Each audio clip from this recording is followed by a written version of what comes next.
The sun rose over the dusty horizon, spilling golden light across the endless plains. Eli, the rancher, had followed the same routine for years. 3 times a day, he walked the fences, checked the livestock, and watched over the land that had belonged to his family for generations. To any outsider, it was ordinary work. But Eli felt it differently. There was a rhythm to the land, a quiet language in the creaking fence posts and the rustling grass.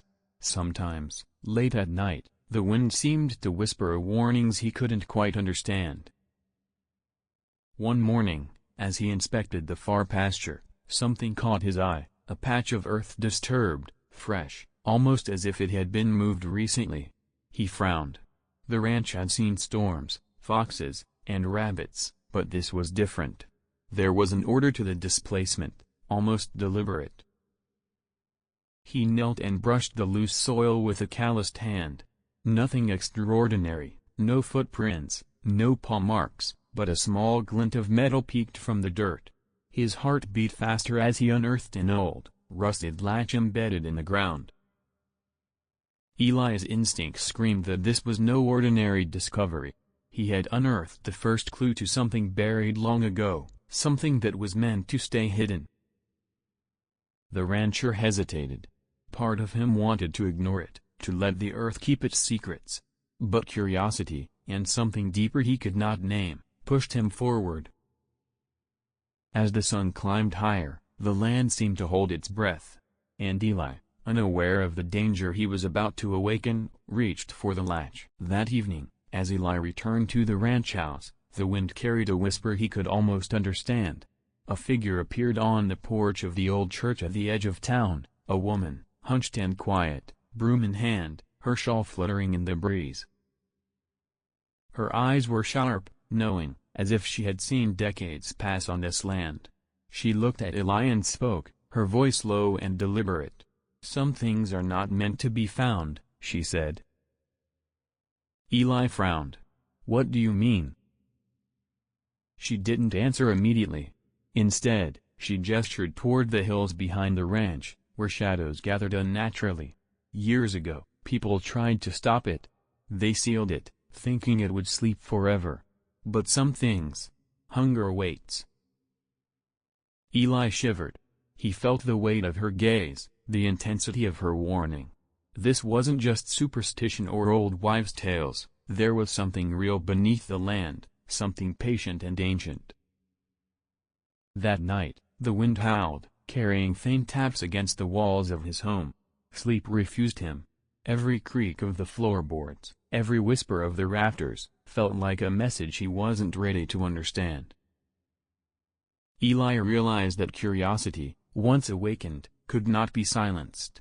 And the land around him held secrets that were far darker than he had ever imagined. The next day, Eli found the hidden trapdoor beneath the far pasture. It was nearly invisible, covered with dirt and shadows, as though the earth itself wanted to keep it hidden. Heart pounding, he knelt and pushed it open.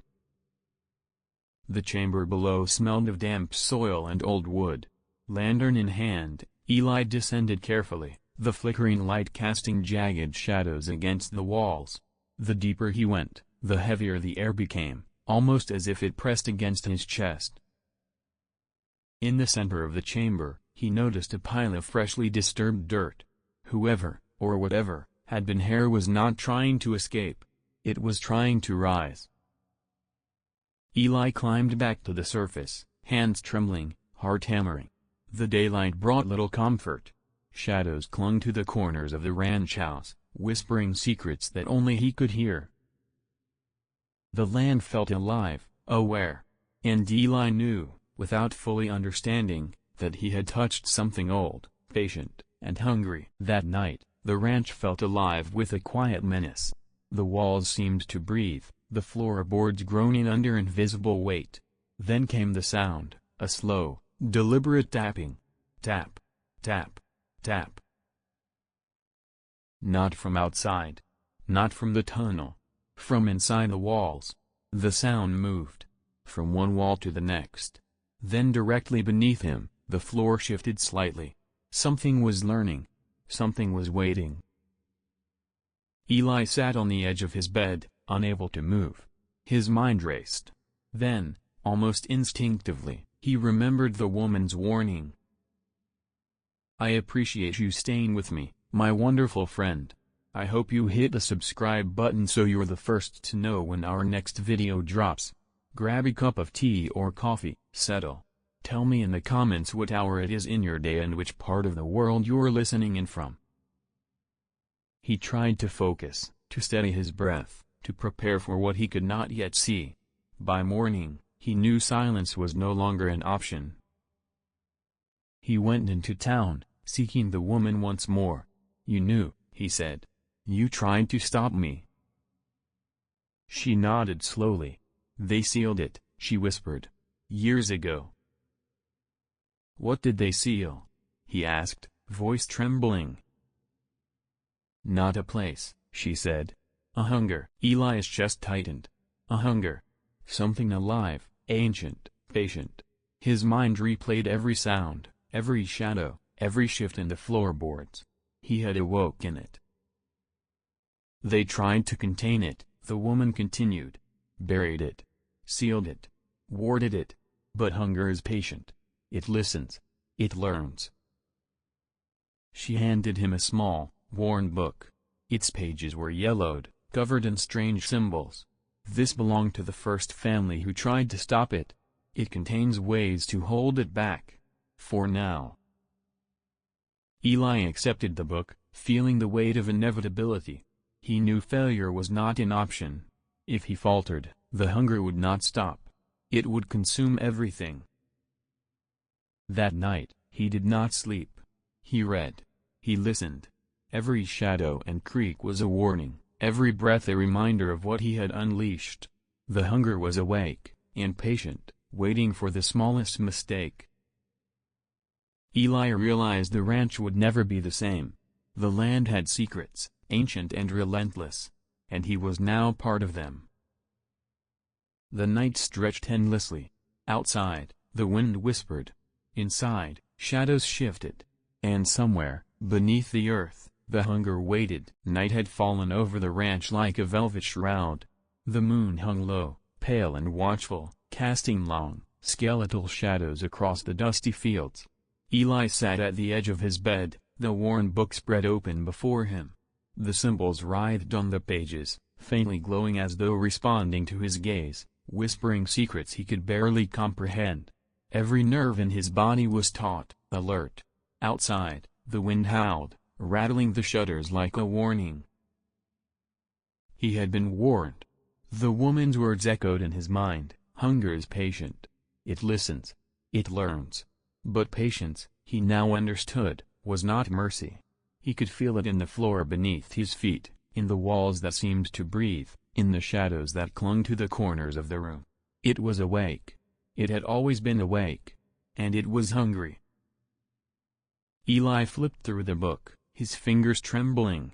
The pages detailed rituals, symbols, and words, methods to keep the hunger at bay, if only temporarily. Some of the instructions required courage he wasn't sure he possessed, others demanded precise timing and actions that bordered on impossible. One wrong move, one hesitation, and the consequences would be immediate. As he studied, a soft scraping sound reached his ears. Tap, tap, tap. But this time, it was different. It wasn't random or cautious. It was deliberate. Focused.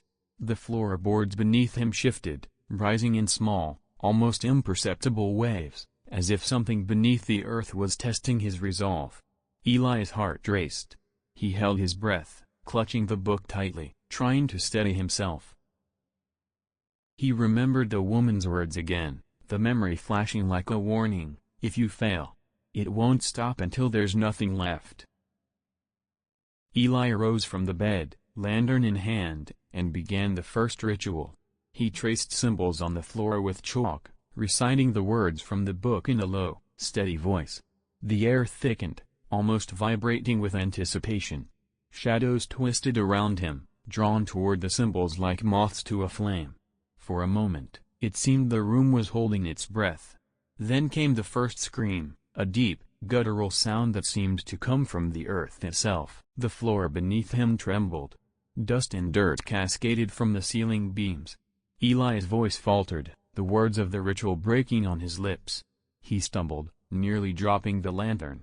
The light wavered, throwing the room into darkness for a heartbeat, and in that heartbeat, he saw it, a flicker of movement beneath the floorboards, a shape too terrible and fluid to describe, shifting and writhing with a hunger that was older than the ranch, older than the town, older than time itself.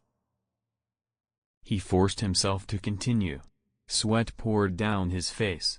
His hands shook, but he pressed on, reciting the incantations, tracing the symbols, drawing protective circles in the dirt. The air thickened further, heavy with the scent of soil and decay. Every sound, the creak of wood, the rattle of chains from the cellar below, the whispering wind, was magnified, feeding into the terror that pressed against his mind. Tap, tap, tap. The sound came again, closer this time. Beneath his feet. He glanced down and saw the floor rise slightly, a mound of wood bending upward as though something was pushing against it from below. The hunger was learning him, testing him, probing for weakness. Panic clawed at his chest. He knew he could not fail. "I will not fail," he whispered aloud, trying to convince himself as much as the hunger. Hours passed, or perhaps minutes. Time seemed meaningless in the oppressive darkness. The symbols glowed faintly, responding to his voice, his intention. The hunger pressed harder, but for the first time, Eli felt a small shift. A recognition. A pause. He continued, louder now, with certainty. The air hummed with energy, the room quivering in response. Then, silence. A silence so complete that it pressed against his ears, making them ring. The shadows stilled. The floor stopped moving. Even the wind seemed to hold its breath. Eli sank to his knees, exhausted but alive.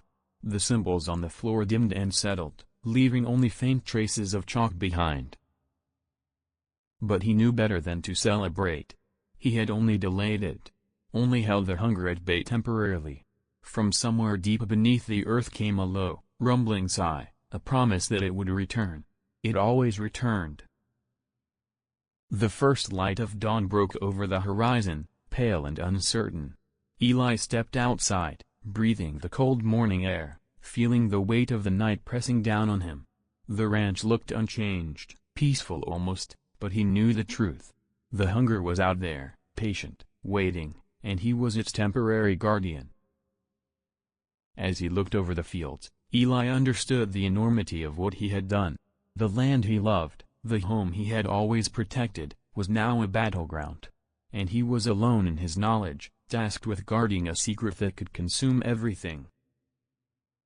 Somewhere, in the shadows beneath the earth, the hunger stirred again. Not yet fully unleashed, but aware. Watching. Learning. Eli returned to the house, clutching the book, ready to continue the rituals, to stand guard, to fight the ancient hunger as long as he could. He realized that life on the ranch would never be ordinary again. The land had changed him.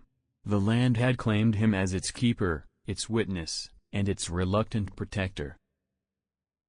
And as he stared into the rising sun, the words of the old woman echoed in his mind, chilling in their inevitability. Hunger is patient. It listens. It learns.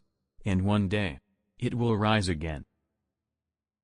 Eli whispered to himself, voice firm despite the exhaustion. Then I will be ready. The ranch was quiet now, but the shadows lingered. And somewhere, deep beneath the earth, the hunger waited,